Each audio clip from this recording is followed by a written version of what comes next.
నమస్తే మిత్రులారా, నేను జర్నలిస్ట్ రమేష్. మాజీ ముఖ్యమంత్రి వర్యులు కేసీఆర్ గారు రాబోతున్నారు. అసలు అసెంబ్లీకి ఎందుకు వస్తున్నారు? పదవి కోల్పోయిందని బాధతోటి వస్తున్నారా, లేకుంటే రేవంత్ రెడ్డి పైన ఈ రెండేళ్ల పాలనలో ప్రజలు హింసించిన దానిపైన ప్రజలకు మనోధైర్యంగా నిలబడబోతున్నారా అంటే, కేసీఆర్ గారు అసెంబ్లీ కోసమో లేకుంటే పదవి కోల్పోయిననో ఆ విషయంలో బయటకు వస్తలేడు. తెలంగాణ రాష్ట్రానికి జలద్రోహం జరుగుతూ ఉంది, జల దోపిడీ జరుగుతూ ఉంది. దానికి మధ్యవర్తిగా రేవంత్ రెడ్డి వ్యవహరిస్తూ ఉన్నాడు. చంద్రబాబు నాయుడు మరోసారి తెలంగాణ రాష్ట్ర నీటి జలాలను దోచుకునే ప్రయత్నం చేస్తూ ఉన్నాడు. గతంలో చూసుకుంటే 2014 నుంచి నీటిపైన యుద్ధాలను చూసుకుంటే కేసీఆర్ గారు కేఆర్ఎంబే కావచ్చు లేకుంటే జిఆర్ఎంబే కావచ్చు, వీటిపైన పూర్తి స్థాయిలో తెలంగాణకు రావాల్సిన నీటి వాటాలపైన గతంలోనూ ఆయన కొట్లాడడం జరిగింది. కొట్లాడి బరాజులు కట్టిండు, ఆ నీళ్ళని తెలంగాణ రాష్ట్రానికి తీసుకొచ్చే కార్యక్రమాలు చేసిండు.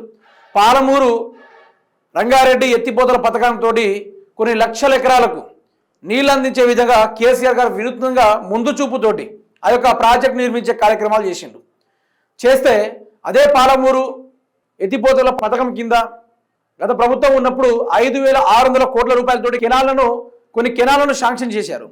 కొన్ని కాలువల్ని, కొన్ని రైతుల పొలాలకు కానీ లేకుంటే విస్తృత స్థాయిలో ఏవైతే పొలాలు సాగులోకి రాలేదో అటువంటి ప్లేస్లో కూడా ఆ కెనాలను శాంక్షన్ చేసే కార్యక్రమాలు గత ప్రభుత్వం బీఆర్ఎస్ పార్టీ ఒక జీవోని కూడా రిలీజ్ చేసింది దానిపైన. అయితే ప్రభుత్వం రాగానే ఏం చేసిందంటే ఆ కెనాలని బంద్ పెట్టేసి పాలమూరు రంగారెడ్డికి నీళ్ళు అందకుండా సీదా ఈ ఉభయ గోదావరి కావచ్చు, కృష్ణా జిల్లా నుంచి కావచ్చు, తెలంగాణ నీటి వాటాలని సీదా ఆంధ్రాకు పంపేటట్టుగా ఈ రాష్ట్ర ప్రభుత్వం నిర్ణయం తీసుకున్నదట. ఎవరైనా ప్రజల కష్టాలు తెలుసుకొని ప్రజలకు నీళ్ళు ఇచ్చే కార్యక్రమాలు చేయాలి. కానీ మన రాష్ట్ర ప్రభుత్వం మాత్రం నీటిపారుదల శాఖ మంత్రి అయినా కూడా, ముఖ్యమంత్రి అయినా కూడా వాళ్ళ గురువులు రుణం తీర్చుకోవడానికి తెలంగాణ రాష్ట్ర ప్రజలే నట్టెట్ట ముంచుతున్నారు, ఎండగడుతున్నారని చెప్పుకోవాలి. అయితే ఈ తెలంగాణ రాష్ట్రంలో సోయి లేదు, సబ్జెక్ట్ లేదు, అలాంటి వాడేమో నీటిపారుదల శాఖ మంత్రి అవుతాడు. రేవంత్ రెడ్డిగా వాళ్ళ గురించి ఏం చెప్పుకున్నా మనకు దండగే. కానీ అసలు కేసీఆర్ దేని మీద కొట్లాడబోతున్నాడు, అసెంబ్లీకి వస్తే ఏ విధంగా ఉండబోతుంది, మరి రేవంత్ రెడ్డి అసెంబ్లీలో కూర్చోగలుగుతాడా, లేకుంటే కాంగ్రెస్ పార్టీలో చాలా మంది మంత్రులు ఉన్నారు, ఆ మంత్రులందరూ కేసీఆర్ గారికి తిరిగి కౌంటర్ ఇచ్చే దమ్ముంటుందా, అంత సబ్జెక్ట్ ఉంటుందా, అంత స్థాయి వీళ్ళకు ఉందా? అసలు వీళ్ళు ఏం మాట్లాడతారు? నీటిపారుదల శాఖ మంత్రి అయిన ఉత్తమ్ కుమార్ రెడ్డి మొన్న ప్రెస్ మీట్లో అడిగే ప్రశ్నలకు సమాధానం చెప్పలేదు. అట్లాంటి ఆ వ్యక్తి పవర్ పాయింట్ ప్రజెంటేషన్ అంటా ఉన్నాడు. మరి గత వారం రోజుల నుంచి ఆయనకు పవర్ పాయింట్ ప్రజెంటేషన్ దొరకలేదట. అంటే ఆయనకు అవగాహన వస్తలేదట. ఈ నీళ్ళు ఏంది, ఈ కథ ఏంది, ఈ లొల్లేంది, అసలు గిన్ని కథలు ఉంటాయా నీటిపారుదల శాఖ మంత్రి అంటే అనుకుంటూ దిమ్మ తిరిగిపోయి బొమ్మ పడేసరికి ఈ ఏవైతే 299 టీఎంసీలు ఈ కొట్లాట ఏదైతే ఉందో ఇక వీటిపైన వీళ్ళు ఏం చేసిర్రు, జలశక్తి శాఖకు, కేంద్ర జలశక్తి శాఖకి వీళ్ళు మాకు ఇన్ని టీఎంసీలు కావాలని సంతకాలు పెట్టొచ్చిర్రట. వీళ్ళు ఒక రైతును అడగలేదు. ఈ రాష్ట్ర ప్రయోజనాలు ముఖ్యం కాదట వీళ్ళకు, ఆంధ్ర రైతుల ప్రయోజనాలు ముఖ్యమట.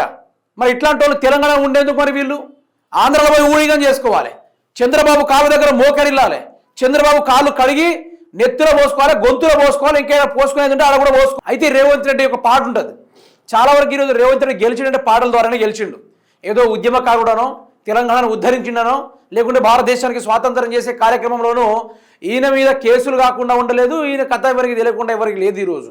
అయితే ఊకుక్కునే రాలే బిడ్డ కూసున్న సీట్ అంటాడు. అవును, నిజంగానే ఊకుక్కునే రాలే బిడ్డ కూసున్న సీటు, ఒక్కొక్క బూట్లు తుడుచుకుంటూ వచ్చిన బిడ్డ ఒక్కొక్క మెట్టు అనుకుంటా ఈ వ్యవహారం మీకు అవపడాలి. అయితే కేసీఆర్ గారు అసెంబ్లీకి వస్తే కథ ఎట్లుంటుంది, కేసీఆర్ గారు దేని మీద అసలు ఈ కృష్ణా జలాల లొల్లేంది మాట్లాడితే కేసీఆర్ తాకట్టు పెట్టినంటే మరి అధికారంలో ఉండి వీళ్ళేం గడ్డి వీక్తున్నారు అనేది ఇక్కడ మీరు క్లారిటీగా తెలుసుకోవాలి. 2 ఏళ్ళలో వీళ్ళే అధికారంలో ఉండరు. కానీ ప్రతిపక్షం ఇప్పుడు కేసీఆర్ గారు తన 10 ఏళ్ల పాలనలో గోదావరి పైన, కృష్ణా జిల్లాల పైన కొట్లాడిండు, తెలంగాణ రాష్ట్రానికి నీళ్లు తెచ్చిండు. మరి ఈరోజు ఆయన అధికారంలో ఉన్నప్పుడు అట్లా చేసిండు.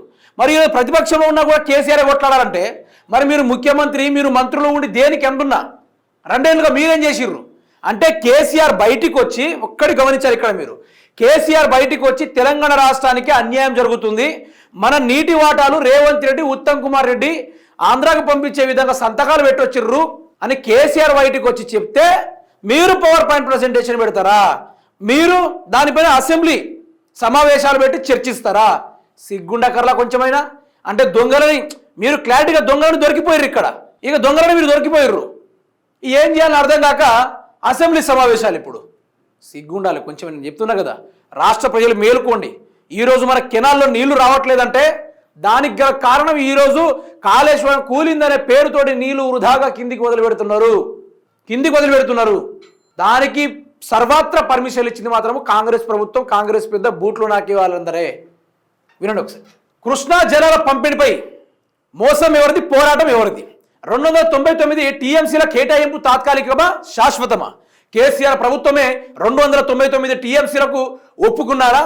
కాంగ్రెస్ బీజేపీల ఆరోపణలో నిజమెంత?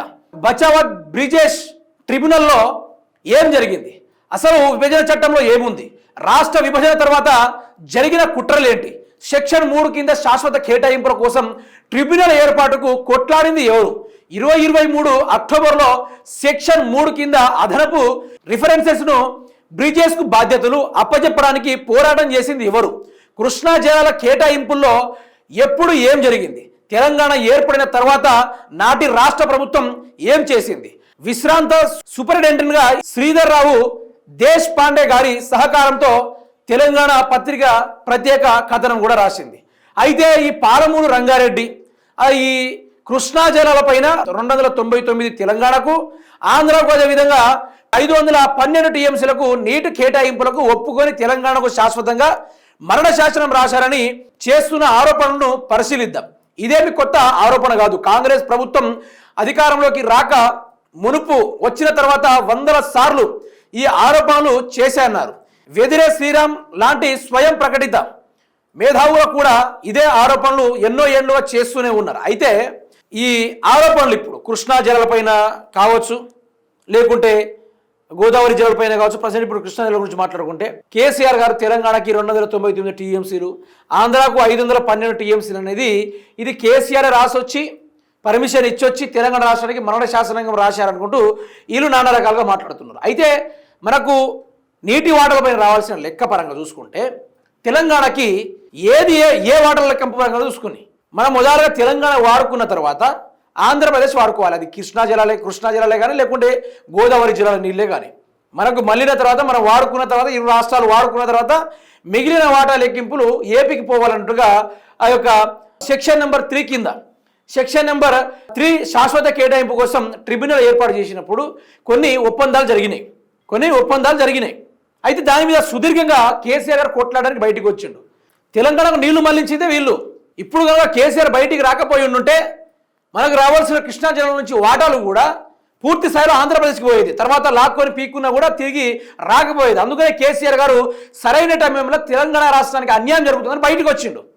కేసీఆర్ నాయకుడి లక్షణం అది. అన్యాయం జరిగినప్పుడే ప్రజలకు అండగా నిలబడడానికి కేసీఆర్ బయటకు వస్తాడు. ఇప్పుడు ఇది ఏ విధంగా ఉందంటే, ఇప్పుడు బాహుబలి సామ్రాజ్యం చూసుకుంటాం. అందులో దేవసేన ఒక మాట ఉంటుంది, ఏమని? మాహిష్మతి ఊపిరి పీల్చుకో. అదేవిధంగా తెలంగాణ రాష్ట్రం ఊపిరి పీల్చుకోవాలి ఈరోజు. ఎందుకంటే ఈరోజు కేసీఆర్ బయటకు వస్తుండేదానికి గల కారణం ప్రజలకు నీళ్లు రాకుండా ఏ నీళ్ళనైతే ఆంధ్రాకు మళ్ళిస్తున్న ఈ యొక్క మంత్రి పదవిలో దాగున్న, ముఖ్యమంత్రి పదవిలో దాగున్న కొందరు దొంగల కథలను భర్తం పెట్టడానికి కేసీఆర్ గారు బయలుదేరుతున్నారు. ఈ నీటి వాటాలపైన కేసీఆర్ గారు పూర్తి స్థాయిలో మనకు తెలియని, ఇంకా రేవంత్ రెడ్డికి తెలియని, నీటి పారుదల శాఖ మంత్రికి తెలియని కొన్ని నిజాలు బయట పెట్టబోతున్నాడు. ఆయన కాలంలో ఏం జరిగింది, ఏ విధంగా ఉద్యమించారు, ఆంధ్రప్రదేశ్ యొక్క నీటి వాటర్లపైన ఏ విధంగా ఆయన కొట్లాడారు అని దాని పూర్తి స్థాయిలో వివరణ విత్ పవర్ పాయింట్ ప్రజెంటేషన్ తోటి అసెంబ్లీలో చర్చ పెట్టబోతున్నారు. నాకు తెలిసి అక్కడ జరిగేది ఏంటంటే, ఒకటి మైక్ కట్ చేస్తారు, లేదా 2 అసెంబ్లీ సమావేశాన్ని బంధన పెడతారు. ఎందుకంటే వీళ్ళ దగ్గర సబ్జెక్ట్ లేదు, ఆబ్జెక్ట్ రాదు. మీకు ఆ ఆబ్జెక్ట్ సబ్జెక్ట్ గురించి, ఓ వ్యక్తి గురించి కూడా మీకు వర్ణించాలి. ఇక కేసీఆర్ ముచ్చట చూసుకుంటే యాక్షన్ ప్లాన్, పాలమూరు రంగారెడ్డిపై పోరుబాటే, అసెంబ్లీ తర్వాత బహిరంగ సభలు పెడతాం, రాష్ట్రానికి జరుగుతున్న అన్యాయాన్ని వివరిద్దాం, కేంద్ర రాష్ట్ర ప్రభుత్వాల వైఖరిని ఎండగడదాం, తెలంగాణ కోసం బీఆర్ఎస్ తప్ప ఏ పార్టీ పోరాడదు, రాష్ట్రానికి మోసం చేసుడే కాంగ్రెస్ కు తెలిసింది, పార్టీ నేతల ముఖ్య సమావేశంలో మాజీ సీఎం కేసీఆర్ ఎల్లుండి అసెంబ్లీకి హాజరయ్యే అవకాశం ఉంది.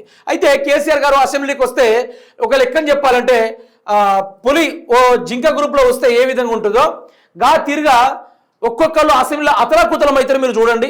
ఇక కేసీఆర్ గారు మాట్లాడే ముచ్చట నాకు తెలిసి ఆ అసెంబ్లీలో కూడా గౌరవ ముఖ్యమంత్రి అని కూడా తీయడు కావచ్చు నాకు తెలిసి. అక్కడ ఇక పీక్స్లో ఆయన వెళ్ళిపోతాడు, చూద్దాం. ఇక జనవరి లెక్కలు చూసుకుందాం. జనవరి 1న ఇరిగేషన్పై ప్రజెంటేషన్ అంటే ఈయనకు మొన్నటి నుంచి ప్రెస్ వాళ్ళు అడుగుతున్నారు, సార్ పవర్ పాయింట్ ప్రజెంటేషన్ మీకు ఏమైనా తెలుసా, ఎన్ని నీటి వాటా లెక్కింపులు తెలుసా, గోదావరి బేసిన్ తెలుసా, కృష్ణానగర్ రివర్ బేసిన్ తెలుసా అంటే నేను దీనిపైన 1వ తారీఖు రోజున గట్టిగా ప్రిపేర్ అయ్యి వచ్చి ప్రజలకు చెప్తా అంటాడు. అంటే నీకు రాదు. ఈయన ఊర్లో ఉన్న ఈయనకు కాలువ కూడా తెలియదు. ఈయన ఊర్లో ఏ కాలు ఉన్నా కూడా తెలియదు, అక్కడ పిల్ల కాలువ తెలియదు, అక్కడ ఊర్లో ఉన్న వాక్ కూడా తెలియదు ఈ మనిషికి. అట్లాంటిని తీసుకొచ్చి నీటిపారుదల శాఖ మంత్రిని చేసిర్రు. నాకు లెక్కని చెప్పాలంటే ఇట్లాంటి వాళ్ళని ఇప్పుడు కేసీఆర్ గారు ఏదో మిషన్ భగీరథ నీళ్లు పెట్టాడు కదా, ఊరు సప్లైలు నల్లా దిప్తా చూసిన పొదుగాల, అట్లాంటి పదవులు ఇచ్చిన గొప్పదే వీళ్ళకి అనిపిస్తుంది నాకైతే. ప్రజాభవన్లో జరగనున్న కార్యక్రమం పీపీటీ మీనింగ్ అయినా తెలుసా ఈయనకు? నాకు డౌటే. ఇవ్వమున్న మంత్రి ఉత్తమ్, హాజరు కానున్న మంత్రుల ప్రజాప్రతినిధులు నీటి పారుదల రంగంపై అవగాహన కోసం ఏర్పాటు చేస్తున్నారు అనుకుంటూ మాట్లాడారు మిత్రులారా. అయితే ఈయనకు ఆ యొక్క నీటివైన గ్రిప్పు రావాలన్నా కొంచెం దాని గురించి తెలుసుకోవాలంటే ఈ మధ్యకాలంలో ఇప్పుడు కేసీఆర్ బయటకు వస్తున్నాడు కదా, మేము పెద్దగా ప్రిపేర్ అయ్యి రాలే ఏమంటాడు, అప్పుడు కేసీఆర్ ఏమంటాడు, మరి ప్రిపేర్ అయ్యి రావాలంటే పీకనీకి వచ్చారా అంటాడు. అదే తీరుగా మళ్ళీ అసెంబ్లీ అదే రిపీట్ అవుతుంది. ఎవరికి ఉందా నాలెడ్జ్? కాంగ్రెస్ పార్టీ ఎవరికైనా ఉందా నాలెడ్జ్? నీళ్ళ గురించి ఏమైనా నాలెడ్జ్ ఉందా? నీళ్ళ గురించి ఏమైనా ఎవరికైనా అంత గ్రిప్ ఉందా? ఏ టీఎంసీలోని లెక్కల కథలో ఎవరికైనా తెలుసా? మల్లన సాగర్ యొక్క కెపాసిటీ ఎంత, కాళేశ్వరం యొక్క లిఫ్టింగ్ ఎంత, అన్నారం సుందిల్లా వాటి యొక్క లిఫ్టింగ్ ఎంత, వాటి నుంచి ఏ పంప్ హౌస్ నీళ్ళని తీసుకొస్తుంది, ఏ గ్రావిటీ కెనాల్ ద్వారా ఏ రిజర్వ్ దాకా వస్తుంది ఏమైనా తెలుసా? బాహుబలి మోటార్స్ యొక్క కెపాసిటీ తెలుసా? ఎంత కరెంటు అక్కడ ఇదవుతుందో వాళ్ళకి తెలుసా? అక్కడట కాళేశ్వరం బ్రాజ్ దగ్గరట బల్బులు పెడితే దానికి కిరాయి వస్తుందట, కరెంటు బిల్లు వస్తుందట. ప్రభుత్వానికి ఆ కిరాయి కట్టుకోవడానికి కూడా డబ్బులు లేదట. సిగ్గుండాలి చెప్పడానికి. అదే కేసీఆర్ గారు కాళేశ్వరాన్ని కట్టి ఎడారి భూముల్లో పచ్చని పంట చూసిండు, లక్షల ఎకరాల సాగుల భూమిని చూసిండు, కొన్ని 80 లక్షల మంది రైతుల కండల యొక్క ఆనందాన్ని చూసిండు, వంగిపోయిన నడుముని సీదాగా నిటారుగా నిలబెట్టి దేశానికి అన్నం పెట్టే విధంగా ఈరోజు భారతదేశంలోని the rice bowl of India అన్నట్టుగా పేరును కూడా ప్రకటించారు. గ్రీన్ రెవల్యూషన్ని, బ్లూ రెవల్యూషన్ని కేసీఆర్ గారు బ్రహ్మాండంగా ఉత్పత్తి చేయించారు.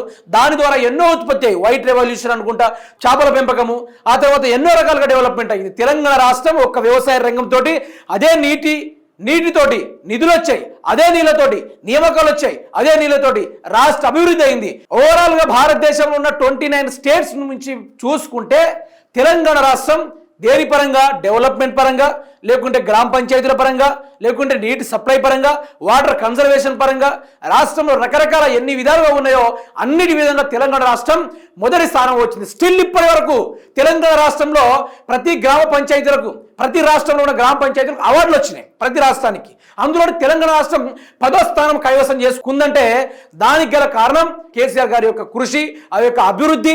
ప్రతి గ్రామానికి 9 లక్షల రూపాయల కేటాయింపు సంవత్సరం మొత్తం ఆ గ్రామాన్ని అభివృద్ధి చేసి ఎన్నో రకాలుగా గ్రామాలు అభివృద్ధి అయిన తర్వాత ఇన్కమ్ జనరేట్ అయింది, ఆమ్దాన్ సృష్టించిండు. కేసీఆర్ గారు ఒకటే చెప్పిండు, నేను 3 లక్షల కోట్ల అప్పు చేశానా, 2 లక్షల కోట్ల అప్పు చేశానా, అది అనవసరం, నేను పెట్టుబడి పెట్టాను, దాని లాభం ఏందో ఒక సంవత్సరం తర్వాత వస్తుంది. మన రాష్ట్ర బడ్జెట్ వచ్చేసి 5 లక్షలకు పైగానే ఉండబోతుంది.